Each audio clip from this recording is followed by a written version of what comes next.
Today, we're going to dive into a speech that's, get this, over 90 years old, delivered by none other than Albert Einstein. But what's absolutely incredible is that his message about a brand new technology feels like he's speaking directly to us, right now, in our world of social media and AI. So to really get what he's saying, you have to kind of transport yourself back in time. Back then, radio wasn't just some background noise. It was a scientific miracle. And Einstein kicks off his speech by framing it exactly like that, as a kind of magic, a triumph of the human mind that could turn invisible waves into a connected human voice. So picture this. It's Berlin, 1930. There's this huge radio exhibition, all shiny and new. The world feels like it's on the edge of something massive. And this invention, the radio, is at the very heart of it. And when Einstein himself steps up to the microphone, he's not just there to celebrate a cool new gadget. Nope, he's there to deliver a warning that is absolutely timeless. He started out by talking about radio not just as a tool, but as this profound achievement. It was proof that our deepest, most theoretical understanding of the universe could be translated into something that could change daily life for literally everyone. But for Einstein, this wasn't just about entertainment. Not at all. He saw its true potential as something way, way bigger, a utopian promise to fundamentally change human society for the better.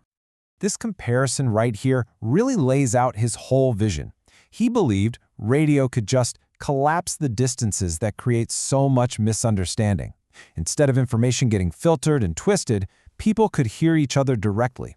He thought this could break down cultural isolation and fight back against the dangerous nationalism he was seeing all around him. In his mind, this technology could literally be a force for peace. It could make diplomacy more direct. It could spread culture and science across borders.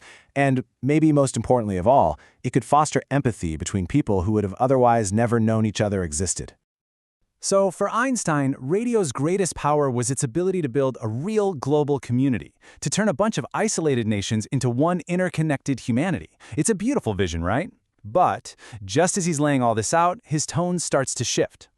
He absolutely celebrated the promise, but he was also a realist. He knew that any tool this powerful also carried an equally powerful risk. Einstein understood this fundamental truth about progress. The same tool that you can use to build something amazing can also be used to destroy. The power to connect is also the power to divide. And he felt this incredibly urgent need to warn the world about the other side of that coin. And this was his great fear, that this amazing device for enlightenment could be twisted into a tool for control. In the wrong hands, it wouldn't bring people together at all. It would be used to blast out propaganda, to manipulate people, and to deepen the very divisions it was supposed to heal. And this really highlights his bigger concern. See, for him, this wasn't just about radio, it was about any scientific advance. Without a moral compass, our greatest discoveries could lead to weapons, to surveillance, to inequality, and to the erosion of human dignity. Science, when it's detached from values, is a threat. So, if that's the danger, what was his solution? How did he think we could protect ourselves from the dark side of our own creations? Well, the answer was simple, but also really profound. Our technological power must never, ever outpace our moral responsibility. He argued that all these amazing scientific achievements are only truly valuable if they are used to serve humanity, to improve our lives, and to promote peace. And where does this ethical soul of science come from? He believed it didn't come from rigid discipline, but from what he called playful instincts. You know, that childlike curiosity that just constantly asks why? Not just about the universe, but about the impact our own creations have on people. And this just gets to the very heart of who he was. His genius didn't come from some sense of superiority. It came from a deep humility and an incredible imaginational freedom.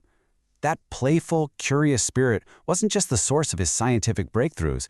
It was totally tied to his humanism and his concern for our future. And that's why people listened so intently. He wasn't some flashy, theatrical speaker. His power came from his substance, from his clarity, his honesty, and the immense moral authority he had. When he warned about technology, people trusted his words were coming from a genuine concern for humanity, which gave his message a weight that went way beyond just being a celebrity. And all of this brings us right to the present, where this 90-year-old speech about the radio becomes this uncanny prophetic message for our digital age. Just look at this parallel. It's striking. The utopian hope for radio to connect humanity, Well, that's the exact same hope we had for the early internet. And the peril he warned about, propaganda, manipulation, control, that is the very crisis we're facing today with misinformation and social division. It's the same story, just with new technology.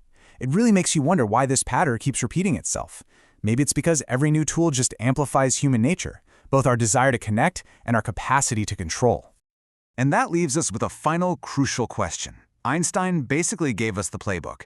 He warned us that our tools are only as good as the values we use to guide them. Over 90 years have passed, and we have tools more powerful than he could have ever imagined. So, are we finally ready to listen?